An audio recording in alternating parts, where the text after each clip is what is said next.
मान्यवर, मैं आज आपकी परमिशन से मोदी जी के बिहार भाषण के कुछ अंश पढ़ना चाहता हूं। कोट अनकोट है। 22 अप्रैल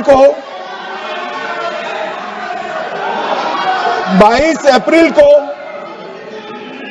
पहलगाम का यह हमला केवल निहत्थे पर्यटकों पर नहीं बल्कि पूरे भारत की आत्मा पर एक दुस्साहसपूर्ण प्रहार है।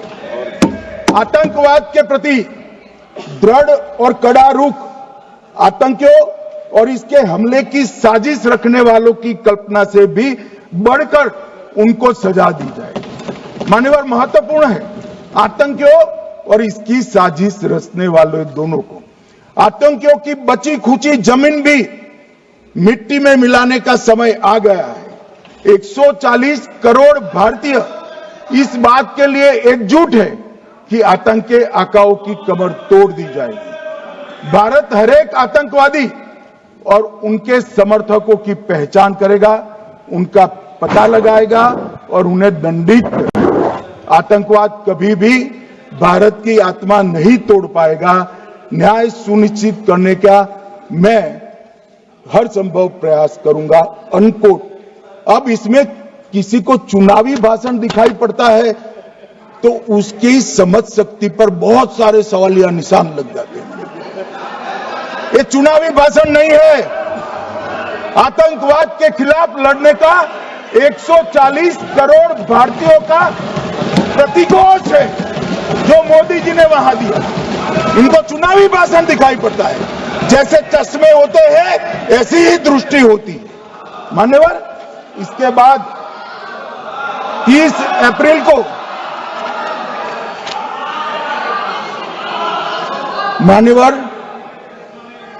अप्रैल को सीसीएस की बैठक हुई। पहले 23 को हुई थी। उसमें सशस्त्र बलों को पूर्ण ऑपरेशन की फ्रीडम दे दी गई।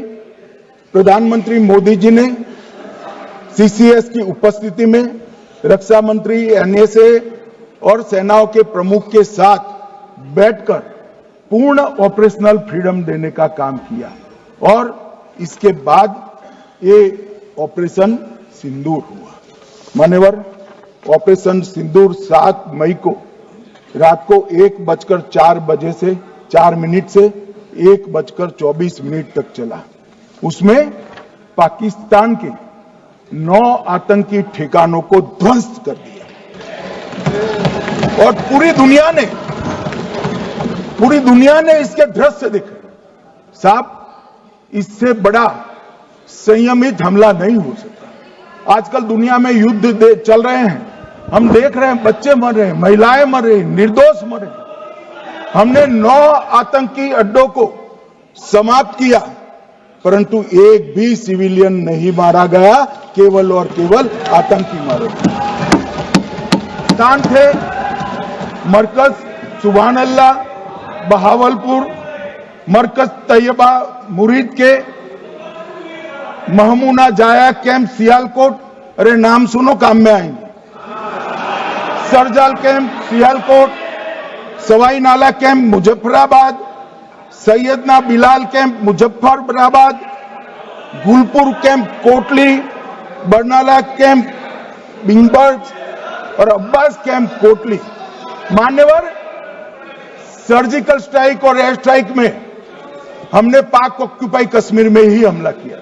एक प्रकार से भारत के हिस्से पर ही हमला किया। पाक ऑक्यूपाई कश्मीर हमारा ही है तो हमने तो हमारे हिस्से में हमला किया, मगर इस बार 100 किलोमीटर अंदर घुसकर पाकिस्तान की भूमि पर आतंकवादियों को तबाह करने का काम। और मान्यवर, ये आतंकी के ठिकानों पर हमला हुआ, इसमें मारा कौन गया? हाफिज मोहम्मद जमील जैसे मोहम्मद के प्रमुख मौलाना मसूद अजहर के बहनोई, मुदस्सर खादियान मरकज तैयबा मुरीद का प्रमुख, याकूब मलिक जेएम पदाधिकारी, मोहम्मद हमसा जमील जेएम ऑपरेटिव, मोहम्मद यूसुफ अजहर गंभीर रूप से घायल था, फिर मारा गया। जैसे मोहम्मद का आमिर मोहम्मद हसन खान गंभीर रूप से घायल था, फिर मारा गया। जेम ऑपरेटिव मोहम्मद हसन गंभीर रूप से घायल हुआ। अब्दुल मलिक, खालिद अबू अक्स और नोएम मलिक, इनका कोई पता ठिकाना नहीं। और मान्यवर ये पूछते थे मुझे कल कि पहलगांव के दोषी कहां गए, वो पहलगांव के दोषी कहां गए। ये जो मैंने, अरे सुनो ना यार, ये जो 10 मैंने नाम पढ़े हैं, इसमें से 8 ये चिदंबरम एंड कंपनी के समय में आतंकवादी घटना घटाने वाले लोगों को नरेंद्र मोदी जी ने ये हमें पूछते हैं कहां गए। अरे भाई, आपके समय में जो छुप गए थे उनको चुन चुन कर हमारी सेना ने समाप्त कर दिया है। और ये 10 नहीं, कल राजनाथ जी घबराते घबराते बोले हैं, अब ऑथेंटिक शब्द का है, मैं बढ़ा नहीं सकता, मगर कम से कम 100 लोगों को हमारी सेना ने समाप्त, 100 से अधिक लोगों को हमारी सेना ने समाप्त करने का कहा। मान्यवर, और इस पर भी गर्व नहीं कर सकते आप, इस पर भी गर्व नहीं कर सकते।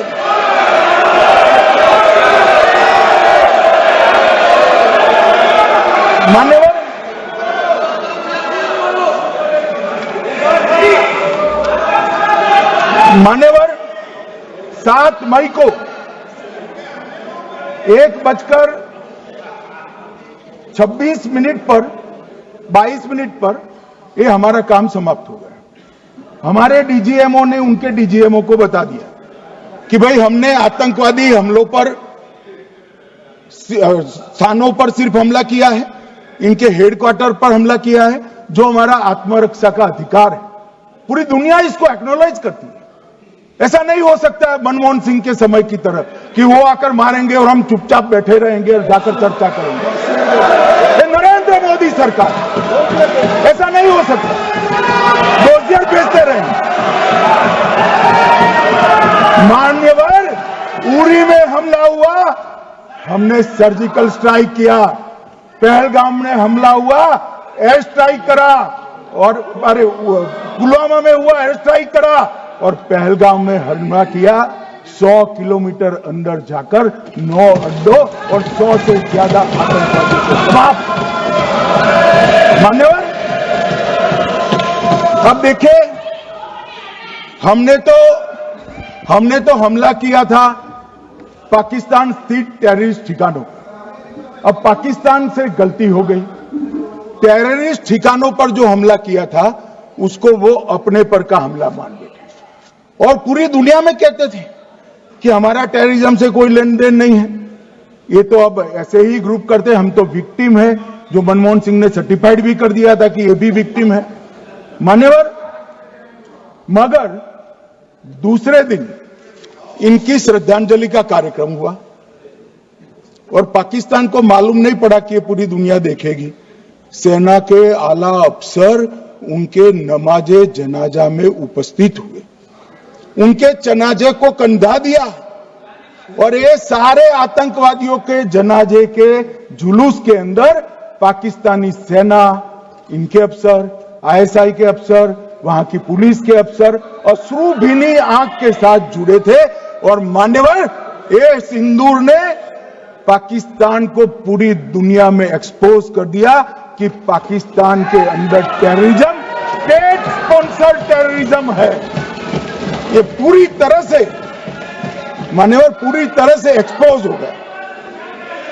8 मई को पाकिस्तान ने हमारे रिहायशी इलाकों में हमला किया, हमारे सेना के अड्डों पर हमला किया, मगर एक भी मिसाइल से उनका कुछ नुकसान नहीं कर पाई।